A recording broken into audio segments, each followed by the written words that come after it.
In this episode of Detroit Performs, a theater highlights the reality of unexpected new relationships. A play in the round showcases three couples longing for a better life. And a theater company turns a spotlight on issues affecting our society. It's all ahead on this edition of Detroit Performs. Funding for Detroit Performs is provided by the Michigan Council for Arts and Cultural Affairs and the National Endowment for the Arts, and by contributions to your PBS station from viewers like you. Thank you.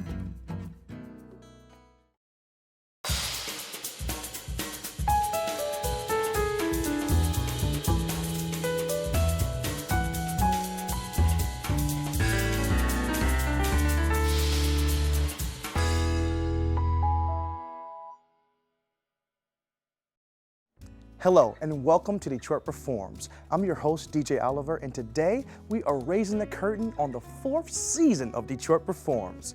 All three theaters we are highlighting in today's show pride themselves on shows focused on social justice. First up is this one, the Jewish Ensemble Theatre, simply known as the Jet. We caught up with them while rehearsing for the play Dancing Lessons, about a man who asked his neighbor to teach him a dance. What seems simple enough is a whole lot more. I have a date coming in 10 minutes, you have 3. To take what's very natural, sort of getting to know somebody and a first-time interaction and what that looks like is often difficult for most people. And so to see this portrayed through the lens of autism is really what makes it striking. 27 years ago, these lovely ladies decided to create a professional theater that spoke to Judaism and created Jet, and we've sort of become a theater of social conscience, and we try and deal with important issues. Who are you? Ever Montgomery from 4C. I mentioned that, but I know from teaching that repetition is helpful. You're a teacher? Typically, the sort of shows that the Jet chooses to produce are generally character-driven, smaller pieces, and I don't know what an actor could ask for more than a great character and a great story. Oh, I'm very lucky. These are wonderful actors. They're pros, and you couldn't ask for a nicer group of people to come in and know their stuff, be extremely prepared, smart questions, really put 100% into it, and most of all, you believe that they're the characters. They're real, they become them. I couldn't teach you even if I wanted to, okay? I can lurch, I can wobble, but I can't dance. This play is called Dancing Lessons. It follows two characters, Senga Quinn, who is a Broadway dancer and actress, and Ever Montgomery, who is a professor of geosciences at the New York Institute of Technology, who also has Asperger's. And they are each sort of dealing with their own issues as they meet. So what kind of mandatory social event is this? An award dinner, formal dress with dancing post-dessert. The Jet Theater staff reached out to us and thought that we would make a good partner in terms of getting the message out. It's a great way to begin to increase our awareness generally, and then, of course, to bring attention to the special issues that come out of this type of a production. Go New York Mets, Jersey Giants. It's New York Giants. And why is their stadium in New Jersey? They didn't tell me. Ever Montgomery, as far as his placement on the spectrum, he is fairly high-functioning autistic. Fortunately, the playwright has clearly done a lot of the work for us. There are no shortage of notes sort of throughout the script that indicate focus, eye contact. You weren't asleep, your light was on. How do you know? I saw from the sidewalk. Senga, my character, has been in an accident where her knee has been torn up and she is in a brace. And the issue is she can't get it fixed because she has this condition called malignant hyperthermia, which she has an allergic reaction to anesthesia. So she can't have surgery in any kind. So she's stuck being in a brace, which means she can no longer dance. So it's really caused severe depression and maybe some addictions, the way that we play it. And then in her building, she meets Ever, and he comes to her for a dance lesson because he has this mandatory social event that he is going to be recognized at, and he is obligated to do a dance. And so that's just kind of what happens, and it's about their relationship and how that grows. It's a romantic comedy with an incredible amount of pathos, and it's just a very sweet, sweet story. So that first and foremost. And then the bonus is, of course, it deals with issues that really aren't talked about in society a whole lot. I think it's real important to understand the world is made up of a whole lot of different people, and everybody has something to offer. What strikes me most is that it's real life. Individuals with autism are in our community, and the situations that they're presented with and challenged with every single day need to be brought to the level of awareness of most people. And so I thought, what a great opportunity to really demonstrate the struggles, both in sort of a humorous but realistic manner, and so that made it very interesting to us, and I think will be for our families as well. I'm sure you're right, but it can't be slow. A fast song, the faster the better. And why is that? I don't like to be touched. I think it's really accurate. I think the writer did a really nice job of that. Brian, who's such an amazing actor, does such a great job with the lack of eye contact, and the difficulty with that, and the proximity to other people, and the physical touch, and a lot of that tactile and sensory issues are really made into something in this show which is very accurate. And the level of how literal he is in his thinking, and how that to a neurotypical person like Senga, that it doesn't make a lot of sense. There are no scores. Okay, it's about real life. It's feeling other people's emotions and seeing the world like they do. There's just a context that's brought here that I think allows for such a better and sort of intimate understanding of some of the challenges. I hope that the audience, after they leave this play, will understand Asperger's a little bit better in terms of that level of functioning on the spectrum. And I guess just that it's such a sweet and beautiful love story, and to see how people kind of evolve and change. I guess maybe if they leave feeling that, and maybe feeling a little, it's a little heartwarming and hopeful. I hope that when they leave the theater, they will have had a wonderful time and will have had some type of a catharsis, and also a realization of the fact that we're all humans and everybody has value, and that we should all care about one another. There's a line in the play that my character ever has that I believe the line is, change equals courage. And I think that the story at its core is you're watching two people who are really facing a big decision. They're at a turning point in their lives, and they're both in their own way terrified of what it could mean to try and fail. The answer to your question can be found in the symmetry of this equation. Change equals courage. Nothing is possible without courage. Everything is possible with it. Thank you. You can learn more about the Jet and dancing lessons, as well as all the artists we feature here on DetroitPerforms.org. The Matrix Theater is a cultural anchor in Southwest Detroit and aims to be a national model for socially engaged, community-based productions. Agua De Luna, Psalms for the Rouge, focuses in on the struggles of three couples surviving, taking stock in memories, and believing in everyday magic. Take a look. Take me back to the time when you sent me, fresh as one who swam through fire. There's a pride in the city and a feeling of whatever it is, we're going to figure it out, and I'm just, I find that very moving. My kid on fire, and what did I do? What did I do? It was useless. I was obsessed with the unspoken around how people push down trauma in order to survive. The Matrix Theater is located in Southwest Detroit in the neighborhood that is sometimes referred to as Mexican Town. Agua De Luna, Psalms for the Rouge is a play that was commissioned by Matrix Theater Company. The idea was to write something inspired by the spirit of Southwest Detroit. Match lit before an open wound. A dream of exile sang its song of praise along the trails of blood, lining the watery legs of the River Rouge. Matrix Theatre Company is different than other theaters of this size in that it does have a very strong mission around social justice and really around telling and embracing community storytelling. See the fire?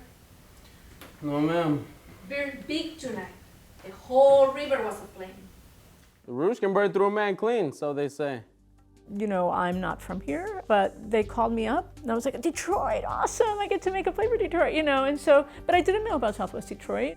They brought me out for like an immersive, really immersive slam dunk into the heart of Southwest Detroit for like 10 days with like interviews with people from around the community. I feel like nothing sometimes. I feel as if the earth is laughing at me the way the gods laughed in those old stories of peasants and kings.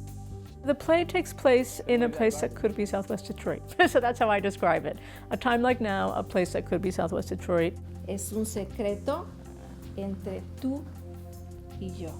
They had two remits for the commission. One is that it have some aspect of bilinguality in the writing, Spanish to English in this case, and something that reflected the diverse population of the city, both the immediate Southwest Detroit, but also the city. I started just thinking about resilience and survival, and I just want to deal with people and how they get through from a day to day, and in tough circumstances, and honor them in some way. This woman has nothing to do with me.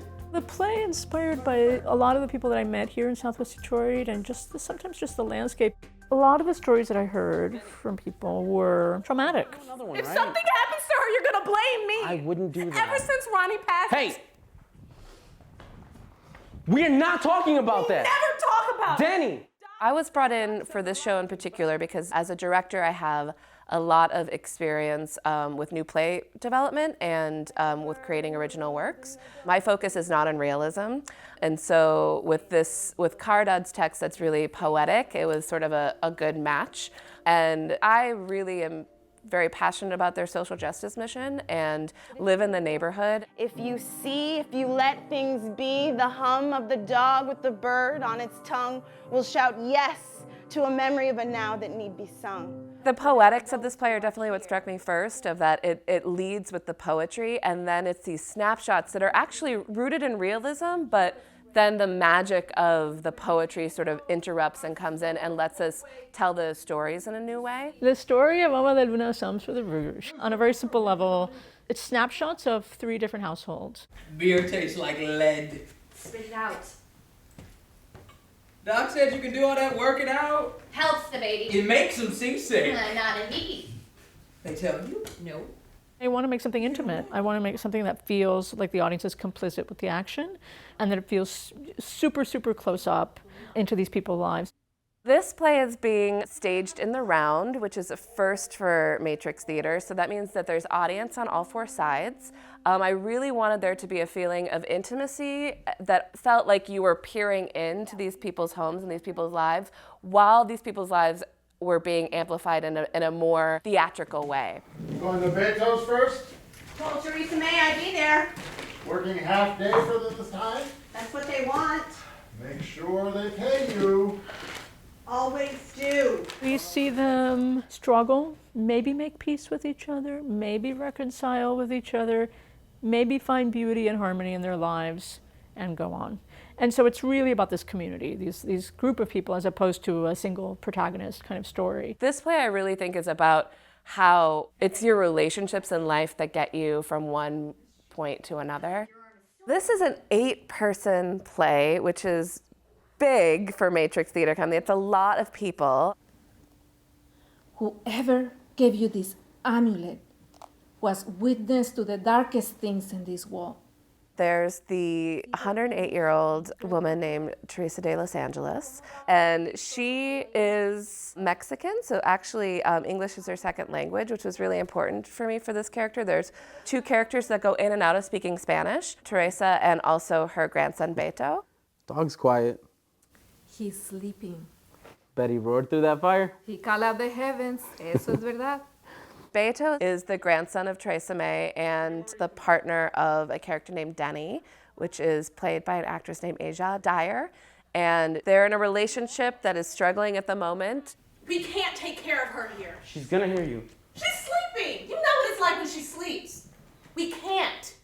Then there is Joss. He owns a scrapyard. He's in a marriage with a woman named Maria. Who'd you go with then? The clinic got a ticket offer. Didn't tell me. Don't remember. Not a word about the opera. Everybody's relationships start out in this play very fraught. When the baby comes? Can't be here when the baby comes. I know. So? And then there's Lila and Omar. Lila is a few months pregnant, and Omar is the father, and they're living together in Joss and Maria's garage. A little bit of light comes through. A little bit of nothing comes through. Okay, it's not an actual window. They were here. They are here. They need not fear. And then there's Rooster, who is the dog and the spiritual life and heart of this play. Rooster knows all and has a spiritual connection to Theresa May and sort of moves through time and through souls, and so can talk for a group and can talk for himself and can talk for the characters as well.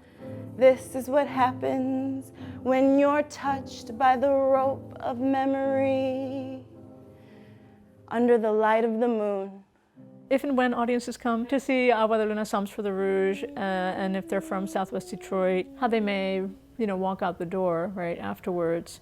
I hope with some sense of recognition, identification. We are weaving a story of our lives every day, and that is just like this play. And so I get really inspired by hoping that people will come and see that and see that their lives, even though we all have challenges and some are more challenging than others, that it's their particular unique story, and that's what makes them them. And that's beautiful, even if at times you can't see that beauty.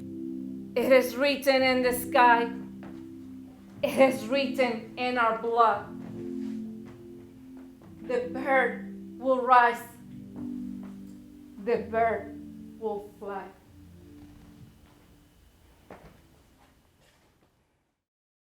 You can learn more about the Matrix Theater and all the artists we feature here today on DetroitPerforms.org.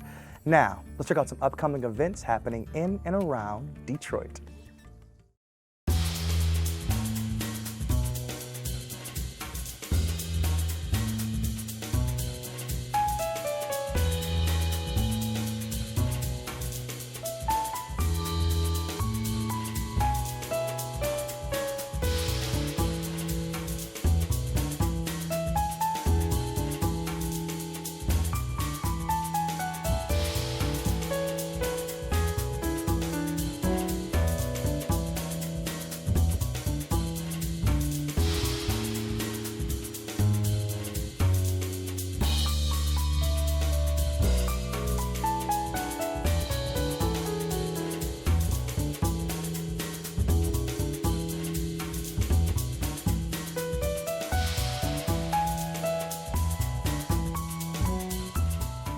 To discover more events in Greater Detroit, visit ixity.com. Up next, the Human Race Theater Company is one of the few theater companies in the nation dedicated to bringing new musicals to the stage. Take a look.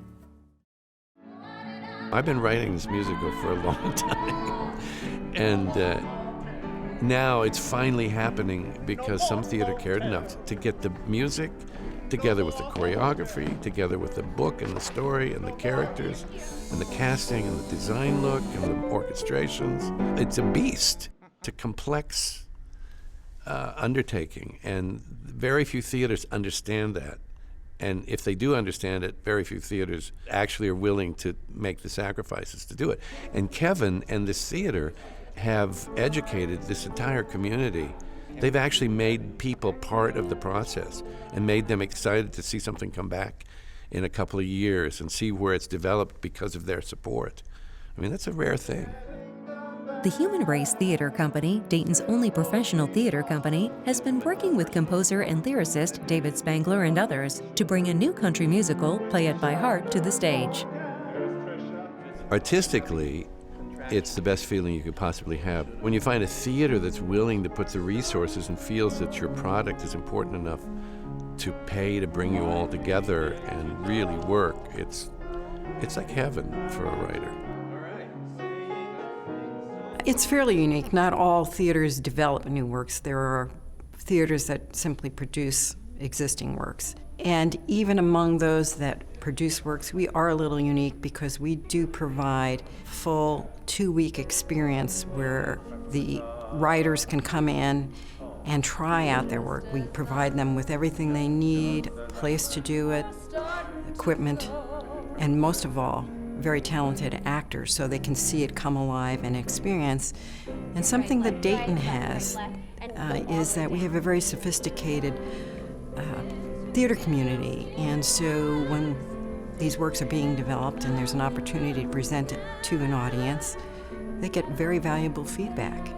So my experience is that they love coming here, and it's a sought-after opportunity. The type of theater that we do is very different from what the Victoria Theater brings in as the road tours. I don't want to compete with the Victoria Theater. What they bring in is wonderful, and that's great, and that serves a specific audience. We do try to complement that. We try to give the other side. Plus, our space is much more intimate. It's 212 seats. It's a 3/4 thrust, which means that the audience is only 6 rows away from what's going on the stage, which means they can't help but be more involved in the story that's going on.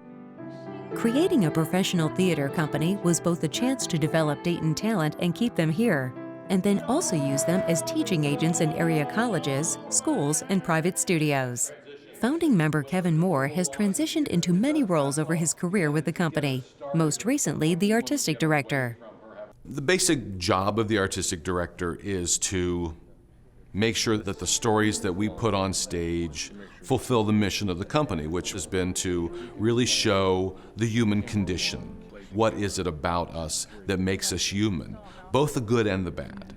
Part of my job is to make sure that our audience sees theater while it's still new. I want to make sure that we do it first. I want to make sure that we work with the playwrights and the composers, and we create the shows brand new and fresh here, so that some of them originate here and then move on and go other places. The Love Theater inside the Metropolitan Arts Center is the home of the Human Race Theater Company. The shows like Play It by Heart are what Kevin calls homegrown. We hand select the properties and we build them here on site. We shop for the materials here, whether that be fabric or whether it be lumber or steel. So it's all sort of built right here. And then we cast it, we put the teams together, and then we rehearse it here. I think talented people pop up everywhere. In this case, this is a very unique thing. They have to act, they have to sing, they have to kind of dance, they have to be able to authentically deliver a country song, but also do it in a way that is acceptable within the Broadway musical theater style.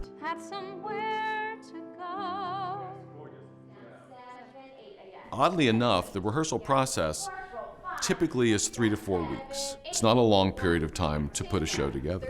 With a new work, which we're in the middle of right now, there's a little bit more time involved in that, but a lot of it is sort of pre-rehearsals. Many times the writers are hearing the work for the first time on a group of people, because they sit in a room together, they hear it, they say it to themselves, but until they put it in the mouth of an actor and start hearing it come out, they don't really know how it's going to play and how it's going to sound. Play It by Heart is a rags to riches story of a family that struggles to get out of poverty with the help of their charismatic, big-time country star daughter. We've found a consensus among the creative staff is that it is about forgiveness. And it's about a family having to forgive each other for what they had to go through to get where they were. And, everybody has a dark side, and so people's dark sides come out in this as well as, the happy stuff on stage. And then there's just a bunch of secrets that if I tell you anything, it'll spoil it. People who come and attend regularly know that they are always going to see a quality performance. And I like the fact that I'm part of the action because this theater is so intimate. You can feel the energy. You can interact, basically, with the actors on stage simply by responding. I think it's like a cross between a church and a classroom is kind of what I think the theater is. You enter that atmosphere and you know that something important's going on. It's going to bring you either joy or a higher level of understanding or functioning as a human. So I think that's why Dayton supports the theater, and I think that even though they can't always talk about it, they sense the importance of an institution like this in their community, and they consider it a treasure. It's not the easiest thing in the world to be a professional theater company, but I love my job. I've been here since the beginning. It's 28 years, founding member, so I must enjoy it, or I'm just a masochist, I don't know which. To find out more about the Human Race Theater Company, visit the Detroit Performs website. And that wraps it up for this edition of Detroit Performs. As always, for more arts and culture, head to DetroitPerforms.org, where you'll find featured videos, blogs, and information on upcoming arts events. Also, check us out on Facebook and Twitter. I'd like to thank the Jet Theater for hosting us today. As you saw in this episode, live theater is an extremely important art form we all should support. I know the Jet and Matrix Theaters would love to see your faces in their seats. Until next Tuesday, get out there and show the world how Detroit performs, y'all. I'm DJ Oliver. Thanks for watching, guys. Funding for Detroit Performs is provided by the Michigan Council for Arts and Cultural Affairs and the National Endowment for the Arts, and by contributions to your PBS station from viewers like you. Thank you.